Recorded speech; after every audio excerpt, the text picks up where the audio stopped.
glad I got arrested because I've learned a lot. I've learned a tremendous amount, you know, of self-discipline. I've got 3 months now sober. It's you know, it was a wake-up call, and I'm glad I did it when I was 16 instead of 36. Okay, who took pills last night? My boyfriend. Your boyfriend? Okay, Yeah. what's different about him today? Why are you calling about him? Well, because he had an audition at 1 o'clock in the morning, or 1 o'clock this afternoon. I've been trying to wake him up to get ready, and he just won't move. Okay, so my next question, is he conscious?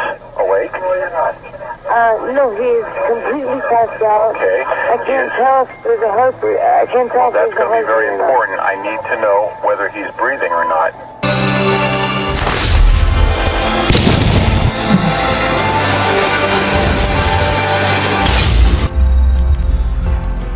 Hey, how are you today? If you're new to my channel, I welcome you. And if you're returning, welcome back. So here's how I start. I am in Hollywood, California. I'm in a little neighborhood. It's Chris from Ink Beardsman. And today I wanted to talk about an up-and-coming young actor who was gone way too soon. I'm talking about Brad Renfro. Now, he started acting at only the age of 11 years old in the movie The Client in 1994. I think so. Now, why is it you think you want a lawyer? I don't want a lawyer. I hate lawyers. Every lawyer I ever had just shafted me and my mom. I said I need a lawyer. He was actually living in a trailer park with his grandmother when he got chosen for that role. Now, he went on to appear in 21 other films. He did, I loved him in Apt Pupil. He did Apt Pupil. I see I've been promoted. Yeah, no, it's all I had. But that's a perfect fit. Tom and Huck, Sleepers. Well, he struggled in his personal life. And where he passed away is right over here. And I want to show it to you. So let's go. We'll talk a little bit more about Brad. And I'll show you where he passed away. Wanting to cast a tough kid in The Client, Joel Schumacher went on to cast Brad Renfro. And then he got a massive following after that because he gave such a breakout performance. He had a series of arrests, drug addiction, just all kinds of personal problems.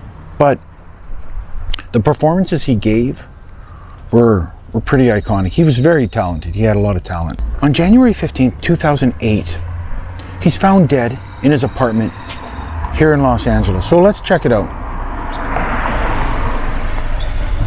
It's right there. See that corner building? That's where he was found. He was only 25 years old. Now, his body was returned to Tennessee.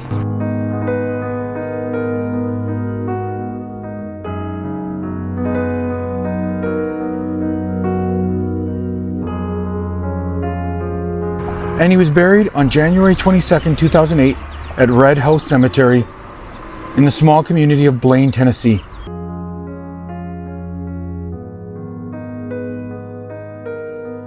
Now, I've gone through Tennessee a number of times, and I'll have to make an effort to go and visit and pay our respects at his final resting place.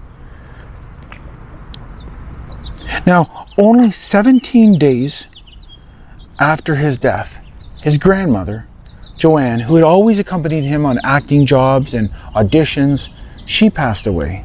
It was just 17 days after he did. And you can see how quiet it is here. It's such a quiet little neighborhood.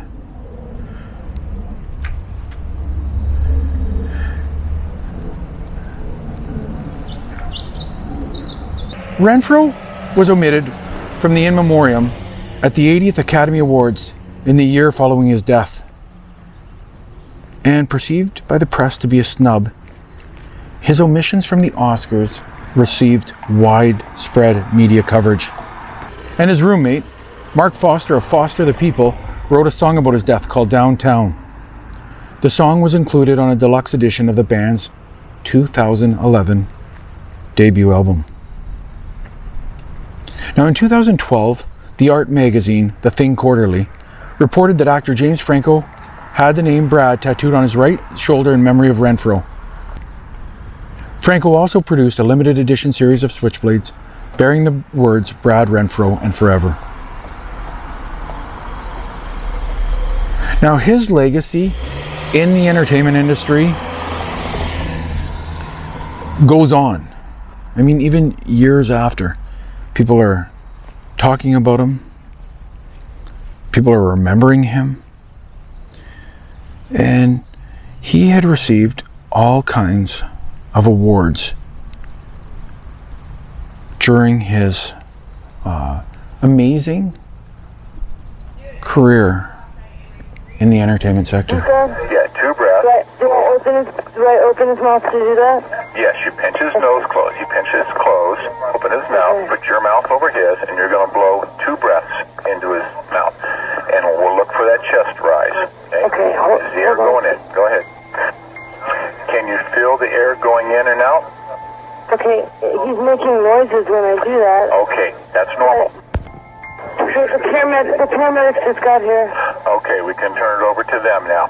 All right, thank you. Now, remember me telling you about his problems with the law? Well, see, it goes back to, in 1998, he was arrested for cocaine. In 2000, he was actually, and I remember reading a lot about this, it was in quite a bit of the media, when him and his friend tried to steal a yacht in Florida. It was just, seemed to be the most random crime. But I remember reading it at the time. Then in 2005, he was charged with driving under the influence. But that's the apartment right there. That's the apartment building that the young, talented actor Brad Renfro lived in, and that's where he passed away.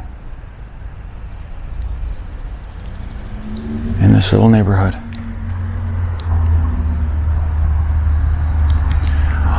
Alrighty guys, I'm so glad that you guys came along with me today to talk about Brad Renfro, remember him, talk about some of his roles, and I do want to visit his final resting place in Tennessee, and I will get to doing that, but hit that like and subscribe button below.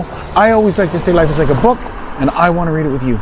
Until our next adventure together, guys, from Hollywood, California, peace.